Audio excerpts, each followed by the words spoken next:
Hello दोस्तों, मेरा नाम अंकित है। ये स्टोरी तब की है जब मैं ईटर में पढ़ता था।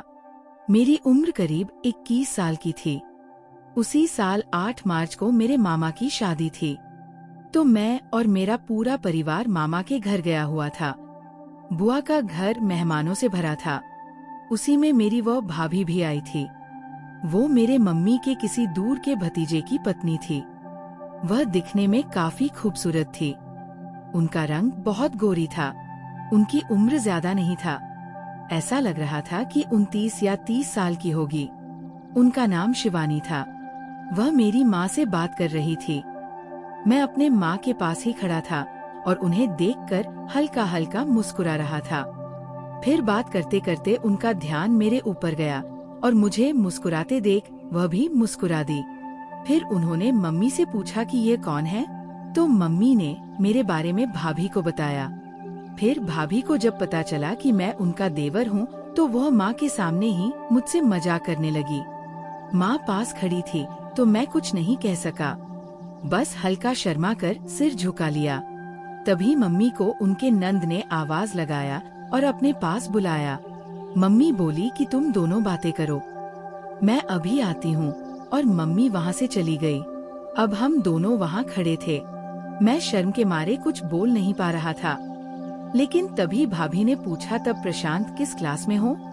मैं नजरें झुकाकर बोला कि भाभी मैं इंटर में हूँ। इस साल मेरा इंटर का एग्जाम होने वाला है। अब भाभी मुस्कुराते हुए बोली, अच्छा तो अब हमारे देवर बड़े हो गए हैं, 11वीं में पढ़ते हैं। मैं हिचकिचाकर बस हल्का सा मुस्कुराया। वो मेरी तरफ देखती रही जैसे कुछ कहना चाह रही हो, लेकिन फिर उन्होंने माहौल को हल्का करने के लिए खुद ही बात शुरू कर दी। और बताओ पढ़ाई कैसी चल रही है? मैंने कहा ठीक ही चल रही है भाभी, बस थोड़ा टेंशन रहता है, पेपर नजदीक है। भाभी ने आंखें थोड़ा चौड़ी करके मजाकिया लहजे में कहा, टेंशन? अरे तुम तो इतने स्मार्ट दिखते हो, तुम्हें क्या टेंशन? मैं फिर थोड़ा शर्मा गया, लेकिन भाभी के अंदाज में एक अपनापन था जिसमें झिझक धीरे धीरे कम हो रही थी। फिर उन्होंने मेरी बाह को हल्के से थपथपाते हुए कहा, वैसे देवर जी कोई गर्लफ्रेंड वर्फ है या नहीं? मैं तो थोड़ा घबरा ही गया, आंखें बड़ी कर दी और कहा, नहीं भाभी ऐसी कोई बात नहीं है। वो जोर से हंस पड़ी। अरे वाह, कितना साफ झूठ बोलता है, इतनी प्यारी मुस्कान और कोई लड़की नहीं। मम्मी जी को बताओ क्या? मैंने हड़बड़ा कर कहा, अरे नहीं भाभी प्लीज मत बताना। फिर हम दोनों खिलखिलाकर हंस पड़े।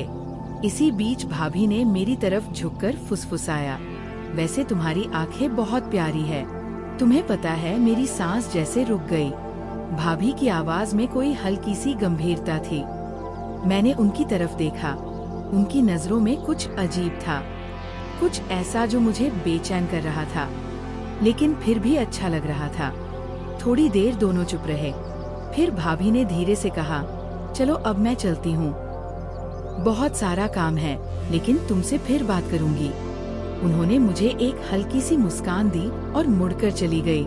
मैं वहीं खड़ा रहा, दिल की धड़कनों को संभालता हुआ। कुछ था जो पहली बार महसूस हो रहा था।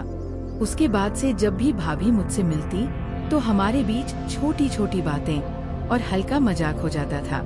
उस दिन शाम को मैं अकेले ही आंगन के कोने में एक चारपाई पर बैठा था। शाम का वक्त था, हल्की ठंडी हवा चल रही थी और शादी का माहौल अपने चरम पर था। तभी भाभी कहीं से आई और मेरे पास चारपाई पर बैठ गई। फिर कुछ देर बाद भाभी अपने पल्लू को संभालते हुए बोली, अब तुम्हारे पेपर को कितने दिन रह गए हैं? मैंने जवाब दिया, भाभी बस अब तो 2 महीना ही बचा है, यहाँ से जाऊंगा और फिर से पढ़ाई की टेंशन शुरू। भाभी मुस्कुरा कर बोली कि कोई टेंशन लेने की जरूरत नहीं है, अभी शादी में एंजॉय कर, फिर जब यहाँ से जाना तो पूरी ताकत से तैयारी कर लेना, सब कुछ अच्छा होगा। उसके बाद हमारी इधर उधर की बातें शुरू हो गई। फिर बातों ही बातों में मैं भाभी से भैया के बारे में पूछ लिया, क्योंकि मेरा भैया से कोई जान पहचान नहीं था। फिर भाभी ने बताया कि तुम्हारे भैया शादी में नहीं आए हैं, वे मुंबई में काम करते हैं और उन्हें छुट्टी नहीं मिली है। फिर मैं हंसते हुए कहा, अरे भाभी जब भैया मुंबई में रहते हैं तो आपको तो बहुत घुमाया होगा ना वहाँ। बीच, समंदर, पार्टी सब बस। मैंने तो मजाक में कहा था, लेकिन भाभी का चेहरा सुनते ही जैसे एकदम सन्न हो गया। उनकी आंखें थोड़ी बुझ सी गई, होठों पर जो मुस्कान थी वो जैसे जम गई और एक अजीब सी खामोशी फैल गई हमारे बीच। मैं चौंक गया, समझ ही नहीं पाया कि मैंने ऐसा क्या कह दिया। वो चुपचाप मुझे देखती रही, फिर जैसे खुद को जबरदस्ती खींचते हुए बनावटी मुस्कान ओढ़ ली और बोली, हाँ तुम्हारे भैया ने बहुत सैर कराई है मुंबई की बहुत। उसके बाद उन्होंने जल्दी से इधर उधर देखा और बोली, अभी आती हूँ, कुछ काम रह गया था। और वो उठकर चली गई, लेकिन उनका चेहरा जाते जाते बहुत कुछ कह गया। मैं बस उन्हें देखता रहा। मेरे अंदर कुछ अजीब सा चलने लगा था। भाभी की उदासी मुझे अंदर से खल गई। क्या भैया और भाभी के बीच सब ठीक नहीं है? क्या भैया ने उन्हें वो प्यार नहीं दिया जो वो डिर्व करती हैं? और अगर नहीं तो क्यों? इतनी प्यारी, समझदार, नरम दिल और हंसती खिलखिलाती सी भाभी, वो इस तरह अचानक टूट क्यों गई? मैं वही बैठा रहा और बहुत देर तक सोचता रहा। फिर खुद से कहा, प्रशांत तू यहाँ शादी में आया है, थोड़ा हंसी-मजाक हो गया तो क्या हुआ? भाभी अपनी दुनिया की है, तू अपनी दुनिया का है। शादी बीतेगी, सब अपने घर चले जाएंगे, तुझे इससे क्या?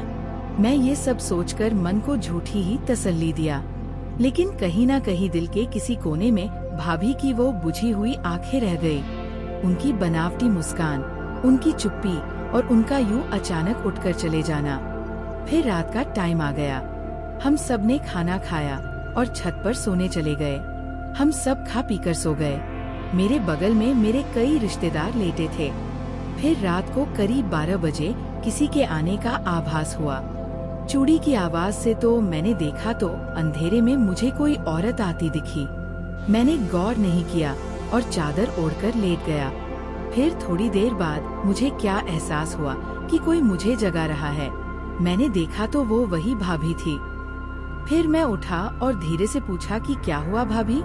तो उन्होंने अपना मोबाइल दिखाते हुए कहने लगी, इसमें फोन नहीं लग रहा है, जरा देखो इसमें क्या बात है। मैंने देखा तो कुछ ज्यादा प्रॉब्लम नहीं थी।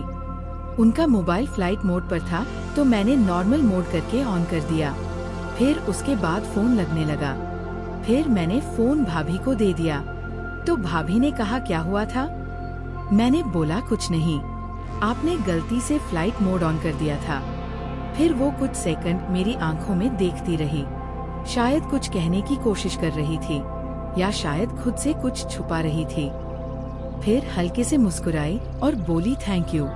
मैंने सिर हिलाया और दोबारा चादर ओढ़ने ही वाला था कि उन्होंने अचानक धीरे कहा, प्रशांत मुझे बाथरूम जाना है, लेकिन नीचे बहुत अंधेरा है, मुझे डर लग रहा है, क्या तुम मेरे साथ चलोगे?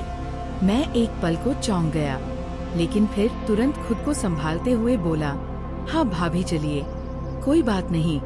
मैंने चप्पल पहनी और भाभी के साथ सीढ़ियाँ उतरने लगा। अंधेरा गहरा था, नीचे का आंगन शांत था। भाभी मेरे बिल्कुल पास चल रही थी। फिर हम बाथरूम के पास पहुँचे। मैं वही दरवाजे से थोड़ा दूर खड़ा हो गया और बोला, भाभी आप अंदर जाइए, मैं यहीं खड़ा हूँ। भाभी ने एक बार मेरी तरफ देखा, उन्होंने सिर हिलाया और दरवाजा खोलकर अंदर चली गई। अब मैं बाहर अकेला खड़ा था, लेकिन मेरे मन में भाभी की वह बुझी हुई आंखें फिर से घूम गई। मुंबई वाली बात पर जो खामोशी उनके चेहरे पर उतर आई थी, वही खामोशी इस वक्त मेरे आसपास थी। फिर कुछ ही देर में भाभी बाहर आई, पल्लू को थोड़ा संभालती हुई। उन्होंने एक बार मेरी तरफ देखा और बोली, थैंक यू प्रशांत, सच में अकेले जाने का मन नहीं था। मैंने मुस्कुराकर कहा, कोई बात नहीं भाभी, आप डरिए मत, मैं हूँ ना। वो कुछ नहीं बोली, बस मेरे साथ साथ वापस चलने लगी। फिर जब हम छत पर पहुँचे तो चारों ओर हल्की नींद की सरगोशियाँ थी। कहीं कोई करवट बदल रहा था, कहीं कोई खर्राटे ले रहा था। मैं धीमे कदमों से अपने बिस्तर की ओर बढ़ा। भाभी भी अपने कोने वाले बिस्तर की ओर मुड़ी, लेकिन जैसे ही मैं अपने बिस्तर के पास गया तो देखा वहाँ कोई और लेटा था। शायद नींद में सरकते सरकते मेरी जगह पर आ गया था। मैं थोड़ा झुका उसे उठाने ही वाला था कि तभी पीछे से भाभी की धीमी आवाज आई, प्रशांत रुक जाओ, उसे मत उठाओ। मैंने पलट कर देखा, भाभी कुछ कदम दूर खड़ी थी। तुम मेरे साथ चलो, उन्होंने धीरे से कहा। मेरे बिस्तर पर काफी जगह है, मैं अकेली ही सो रही हूँ। तुम एक साइड हो जाना। मैं एक पल को ठिठका, दिल की धड़कन जैसे थोड़ी तेज हो गई। फिर मैंने सिर हिलाया और उनके पीछे पीछे चल पड़ा। छत का वो कोना बाकी जगहों से अलग था। वहाँ थोड़ी सी हवा ज्यादा थी और बाकी लोगों से थोड़ा दूर होने के कारण एक अलग ही सन्नाटा था। भाभी ने अपना बिस्तर कोने में लगाया था। चादर एकदम करीने से बिछी हुई, सिरहाने पर एक हल्का तकिया और एक छोटा सा रजाई किनारे रखा हुआ। फिर वहाँ पहुँच भाभी चुपचाप एक ओर खिसक गई और मैंने उनकी दूसरी ओर बहुत ध्यान से किनारे पर जाकर लेटने की जगह बना ली। हम दोनों कुछ देर चुप रहे। मैं चुपचाप आसमान की ओर देख रहा था। दिल में कई सवाल थे, लेकिन जुबान पर कोई शब्द नहीं। तभी भाभी की धीमी लगभग फुसफुसाती आवाज आई, प्रशांत, आज अच्छा लगा है कि तुम साथ हो। मैंने उनकी तरफ नहीं देखा, बस धीरे से कहा, मुझे भी भाभी। फिर कुछ देर दोनों चुप रहे। छत की उस ठंडी रात में हम दोनों एक ही बिस्तर पर थे। मैंने आंखें बंद कर ली थी, पर नींद मुझसे कोसों दूर थी, क्योंकि मेरे मन में शाम को हुई वो बातें घूम रही थी। आखिर भाभी मुंबई वाली बात पर यूं अचानक शांत क्यों हो गई थी? उनका चेहरा उस पल जैसे बुझ गया था और फिर वो चुपचाप वहाँ से चली भी गई थी। मेरा दिल कर रहा था पूछ लूं उनसे, लेकिन एक अजीब सा डर था, कहीं कुछ ऐसा ना कह बैठूं जो उन्हें और तोड़ दे। लेकिन मन की बेचैनी, सवालों का शोर अब सहा नहीं जा रहा था। मैंने खुद को कुछ सेकंड समझाने की कोशिश की, लेकिन फिर हल्के स्वर में धीरे से पूछा, भाभी आप जागी हैं? वो थोड़ी देर चुप रही, फिर उसी धीमी आवाज में बोली, हाँ प्रशांत बोलो, क्या हुआ? मैं थोड़ी देर तक चुप रहा, फिर धीरे धीरे कहने लगा, भाभी अगर आप बुरा ना मानो तो क्या आपसे कुछ पूछ सकता हूँ? भाभी थोड़ी देर चुप रही। शायद उन्हें भी समझ आ रहा था कि मैं क्या पूछने वाला हूँ। फिर भी उन्होंने कहा कि हाँ बोलो, प्रशांत क्या पूछना चाहते हो? फिर मैं धीमी आवाज में बोला, आज शाम जब मैंने आपसे मुंबई घूमने की बात की थी, तब आप अचानक शांत हो गई थी, फिर ऐसे चली भी गई। मुझे लगा शायद मैंने कुछ गलत कह दिया था। भाभी कुछ नहीं बोली। मैंने थोड़ा रुककर गहरी सांस लेते हुए पूछा, भाभी क्या आपको और भैया के बीच सब कुछ ठीक है? अब भाभी ने करवट बदली और बोली, हाँ सब कुछ ठीक है प्रशांत, तुम इन बातों पर ज्यादा मत सोचो। उनकी आवाज में सच्चाई नहीं थी। ऐसा लगा जैसे वह जबरन कुछ छुपाने की कोशिश कर रही हो। मुझे उनका जवाब सुनकर एक अजीब सी बेचैनी हुई। मन किया फिर से पूछूं, लेकिन फिर खुद को रोका। शायद वह बताना नहीं चाहती, शायद कुछ ऐसे राज है जो उनके भीतर ही रह गए हैं। फिर मैंने करवट ली और उनकी तरफ पीठ करके सोने की कोशिश करने लगा, लेकिन मेरी आंखें बंद होते हुए भी जैसे जाग रही थी। मन अब भी वही अटका था। उनकी आवाज, उनकी नजरें और वो सब ठीक है वाला झूठा यकीन।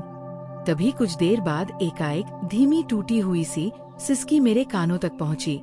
मैं एकदम चौकन्ना हो गया। धीरे से करवट ली और देखा, भाभी आसमान की ओर देख रही थी। आंखों से आंसू बह रहे थे। उनका चेहरा चांद की हल्की रोशनी में भीग रहा था और वह किसी पुराने बहुत गहरे ख्याल में खोई हुई लग रही थी।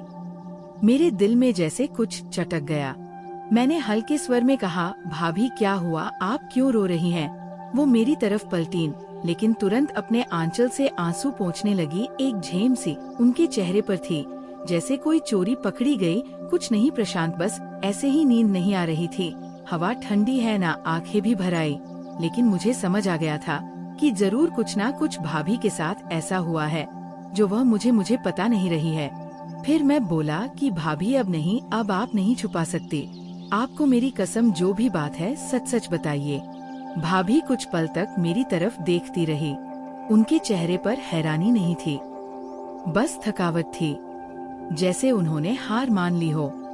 उन्होंने गहरी सांस ली और फिर अपनी नजरें दूर आसमान की तरफ टिकाते हुए बोली, प्रशांत, तुम्हारे भैया मुंबई में रहते तो हैं, लेकिन जैसा सबको पता है कि वह किसी कंपनी या ऑफिस में काम करते हैं। ये बात झूठ है। मैं चौंक गया। तो फिर भाभी भैया वहाँ क्या करते हैं? वो वहाँ गाइड का काम करते हैं। विदेश से आए लड़के लड़कियों और कपल्स को मुंबई की सैर कराते हैं, बीच पर ले जाते हैं, होटल दिलवाते हैं, पार्टीज कराते हैं, कभी कभी उनके साथ ही घुल मिल जाते हैं। तुम समझ रहे हो ना प्रशांत, मैं क्या कह रही हूँ? मैंने धीरे से उनका हाथ थामा। भाभी, इसमें क्या गलत है? ये भी तो एक काम ही है ना, लोगों को घूमने फिरने में मदद करना, गाइड बनना। क्या बुरा है इसमें? भाभी ने मेरी तरफ देखा। उनकी आंखें भीगने लगी थी, लेकिन इस बार वो आंसू पोंछने की कोशिश नहीं कर रही थी। प्रशांत, मुझे भी पता है कि इसमें कोई बुराई नहीं है। काम छोटा बड़ा नहीं होता, लेकिन बात काम की नहीं है। इतना कहकर भाभी रुक गई। फिर मैं बोला कि भाभी, आप रुक क्यों गई? मुझे सब सच बताइए। फिर भाभी गहरी सांस लेते हुए बोली, प्रशांत, जब तुमने कहा था कि तुम्हारे भैया ने मुझे मुंबई के बीच घुमाया होगा, उस वक्त मैं इसलिए चुप हो गई थी क्योंकि हाँ, मैं उनके साथ मुंबई गई थी। हमारी नई नई शादी हुई थी और वह मुझे मुंबई ले गए थे। वहाँ सब कुछ बहुत खूबसूरत था। तुम्हारे भैया ने मुझे मुंबई के समंदर दिखाए, बीच पर ले गए। हमने खूब मस्ती की, फोटोज खिंचवाए, रेत पर देर तक चले। जैसे हर नई दुल्हन सपने देखती है, वैसे ही मैंने भी देखे थे। उनकी आंखें उस वक्त मुस्कुराई, लेकिन पल भर में फिर बुझ गई। फिर उसी रात हम एक होटल में रुके। बीच के पास ही एक छोटा सा सुंदर कमरा था। मैं बहुत थकी हुई थी, इसलिए जल्दी सो गई। लेकिन रात को मेरी आंख अचानक खुल गई और मैंने देखा कि वह बिस्तर पर नहीं है। मुझे लगा जैसे कि वो बाथरूम गए होंगे, लेकिन जब कुछ देर तक वो नहीं आए तो मैंने उन्हें कमरे के बाथरूम में ढूंढा, लेकिन वो वहाँ नहीं थे। फिर मैं उन्हें ढूंढते हुए बाहर निकल गई। लॉबी में देखा, फिर रिसेप्शन से होते हुए बाहर बीच की तरफ गई और जब मैं बीच पर पहुंची, मैंने देखा तुम्हारे भाभी एक फिरंगी लड़की के साथ रेत पर बैठे थे। नहीं प्रशांत, बैठे नहीं थे, उनकी आवाज टूटने लगी थी। वह उसके बहुत पास थे, जैसे मैं उनके लिए थी ही नहीं, जैसे मैं बस एक पड़ाव थी। और अब कोई नया चेहरा, नई खुशबू उनके साथ थी। मेरा दिल बैठ गया था। मैं वहीं चुपचाप खड़ी रही। कुछ पल फिर लौट आई। कमरे में आकर खुद को बंद कर लिया। उस रात मुझे एक पल भी नींद नहीं आई। मेरी शादी, मेरा सपना सब जैसे उसी रेत में बह गया था। फिर जब सुबह होने वाली थी, तभी दरवाजा खुलने की आहट आई। भैया वापस आ गए थे। वो दबे पाव कमरे में दाखिल हो रहे थे, जैसे उन्हें डर हो कि मैं जाग ना जाऊं। लेकिन मैं तो पहले से उनके पीछे खड़ी थी। वह मुझे देखकर डर गए। फिर मैं उनसे सब जानते हुए भी सवाल की कि वह रात को कहाँ गए थे, क्योंकि मैं उनके मुंह से सुनना चाहती थी। लेकिन उन्होंने फौरन बहाना बना दिया, कहा कि बाहर हवा खाने चला गया था। फिर कुछ देर बीच पर बैठा रहा, कुछ पुरानी बातें सोच रहा था। उनके मुंह से ये सुनकर मेरी आंखों में आंसू आ गए। फिर मैंने कह दिया कि मैंने सब देख लिया है। मैं जानती हूँ वह रात को कहाँ थे और किसके साथ थे। तो वो थोड़ा घबरा तो गए, लेकिन शर्मिंदा नहीं हुए। उनकी आवाज में अब कंपी थी। फिर वो उल्टा सफाई देने लगे, कहने लगे, तुम कुछ गलत समझ रही हो। ये सब मेरे काम का हिस्सा है। मैं जो करता हूँ वह मजबूरी है। ये फिरंगी लड़कियाँ अकेली आती है, उन्हें यहाँ के लोगों का साथ चाहिए होता है। अगर हम उनकी हर जरूरत पूरी नहीं करेंगे तो कौन करेगा? ये उन्हें खुश रखने का हिस्सा है। ये सब बस प्रोफेशनल है। प्रशांत, तुम्हारे भैया की बात सुनकर उस पल मुझे लगा जैसे कोई जोर से मेरे सीने पर पत्थर रख गया हो। शादी मेरे लिए एक वचन था, एक बंधन, एक भरोसा। लेकिन तुम्हारे भैया के लिए वह सिर्फ एक जरूरत थी, जो अब शायद पूरी हो चुकी थी। फिर मैं उनसे बोली, अगर ये तुम्हारा काम है तो फिर तुम्हारा घर क्या है? मैं कौन हूँ? क्या एक बीवी होने के नाते मेरा कोई अधिकार नहीं, कोई इज्जत नहीं? इस पर तुम्हारे भैया कुछ नहीं बोले। फिर उसके बाद हमारे बीच खूब झगड़ा हुआ। मैंने उन्हें कहा कि मैं इस रिश्ते में नहीं रह सकती, जहाँ वफादारी सिर्फ एक पक्षीय हो। तो उन्होंने कहा, तुम गांव की लड़की हो, तुम्हें मुंबई की दुनिया समझ नहीं आएगी, तुम ड्रामा मत करो। उनकी बात सुनकर मेरे दिल में एक टीस उठी। मैं अब वहाँ एक पल के लिए भी रुकना नहीं चाहती थी। मैं अपना सारा सामान समेटी, बैग में रखा और वहाँ से निकल गई। प्रशांत तुम्हारे भैया ने मुझे रोकने की भी कोशिश नहीं की। मैं एक टैक्सी ली और सीधे स्टेशन पहुँची और सुबह की पहली ट्रेन से अपने गांव लौट आई। मैंने पूछा, फिर भैया, उन्होंने आपको एक बार भी फोन किया? भाभी हंसी, एक थकी हुई बुझी हुई हंसी। नहीं प्रशांत, उन्हें कोई अफसोस नहीं था। ना फोन आया, ना कोई खबर ली। शायद उनके लिए मैं सिर्फ एक फेस थी, जो अब बीत चुका था। भाभी चुप हो गई थी। छत पर अब सिर्फ भाभी की धीमी सांसें सुनाई दे रही थी और मेरा दिल भारी होता जा रहा था।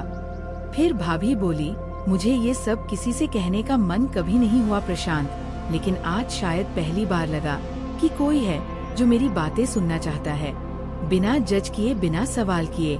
मैंने बहुत धीमे से उनके हाथ पर अपना हाथ रखा। मैं भाभी की आंखों में देख रहा था। वो आंखें जो बरसों से खामोश थी, आज पहली बार बोल रही थी। उनमें आंसू नहीं थे, अब बस एक थकान थी, एक गहरी निराशा जिसे शब्दों में बांधना मुश्किल था। मैंने कुछ कहने के लिए हंट खोले, लेकिन फिर बंद कर लिए। क्या कहता, क्या जवाब था मेरे पास? उनके टूटे भरोसे का, उस दर्द का जो उन्होंने अकेले सहा। मैंने बस उनका हाथ थामे रखा था, वह हाथ जो कांप रहे थे, जिनमें अब भी अपने होने की कोई उम्मीद बाकी थी। मैं जानता था मैं उनके लिए ज्यादा कुछ नहीं कर सकता। मैं उनकी टूटी हुई जिंदगी को जोड़ नहीं सकता, उनके बीते साल वापस नहीं ला सकता, उनके घाव नहीं भर सकता। मैं बस उनके पास था, चुपचाप, बिना कुछ कहे। कभी कभी किसी के पास होना ही सबसे बड़ी सांत्वना होती है। भाभी की आंखें बंद थी, पर उनके चेहरे पर अब एक हल्की सी शांति थी, शायद इसलिए कि उन्होंने सब कह दिया था। तो दोस्तों, ये थी हमारी आज की छोटी सी कहानी। अगर आपको ये कहानी पसंद आई हो तो इसे लाइक करें और अपने दोस्तों के साथ शेयर करें। आगे भी ऐसी ही रोमांचक कहानियों के लिए हमारे चैनल को सब्सक्राइब जरूर करें।